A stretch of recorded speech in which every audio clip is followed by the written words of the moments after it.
باب الفہم فی العلم، علم میں فہم حاصل کرنے کا بیان، یعنی علم رٹنے کی چیز نہیں ہے، زبانی حفظ کرنے کی چیز نہیں ہے، وہ تو صرف ایک ذریعہ ہے کہ انسان کے پاس وہ آ جائے.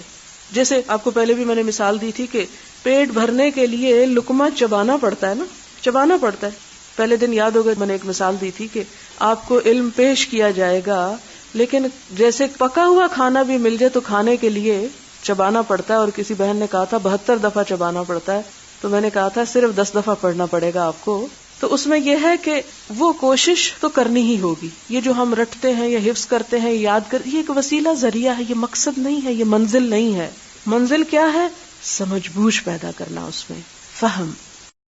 حدثنا علی قال حدثنا سفیان قال قال لی ابن ابی نجیح عن مجاہد قال صحبت ابن عمر الى المدینہ. مجاہد کہتے ہیں کہ میں ابن عمر کے ساتھ مدینہ کی طرف گیا، ابن عمر کی ہمراہی میں. صحبت یعنی ساتھ گیا. فلم اسمعہ، پھر نہیں میں نے سنا آپ کو، یحدث عن رسول اللہ صلی اللہ علیہ وسلم، کہ وہ بیان کرتے ہوں آپ صلی اللہ علیہ وسلم سے کوئی حدیث، الا حدیثا واحدا، مگر ایک ہی حدیث، صرف ایک حدیث دیا کرتے تھے. یعنی ان کا طریقہ کیا تھا؟ ایک وقت میں بس ایک بات بتاتے تھے اور بس. اور یہ کیا تھا؟ دوران سفر. بعض لوگ ایسے ہوتے کہ سفر میں کوئی ان کے ساتھ بیٹھ جائے، صحیح، وہ تقریر شروع ہوتی ہے کہ سفر ختم لے تو دم لیتی ہے. یہ مسنون طریقہ نہیں ہے.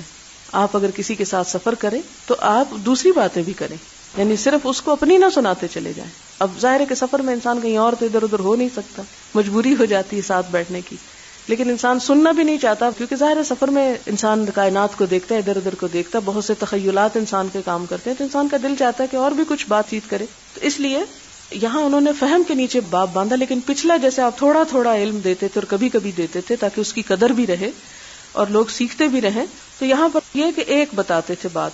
اور صحابہ کرام خاص طور پر اس حکمت کو اس لیے اختیار کرتے تھے کہ وہاں صرف حدیث کو سننا نہیں ہوتا تھا، سن کے یاد بھی کرنا ہوتا تھا. اس لیے وہ ایک دیتے کہ یہ یاد ہو جائے، جب یاد ہو جاتی پھر اگلی دیتے، پھر اور دیتے، پھر اور دیتے.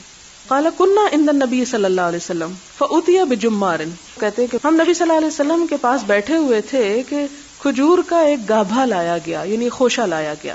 فقال، تو آپ صلی اللہ علیہ وسلم نے فرمایا، ان من الشجر شجرة مثلها كمثل المسلم فأردت ان اقول هي النخلة فاذا انا اصغر القوم فسكت.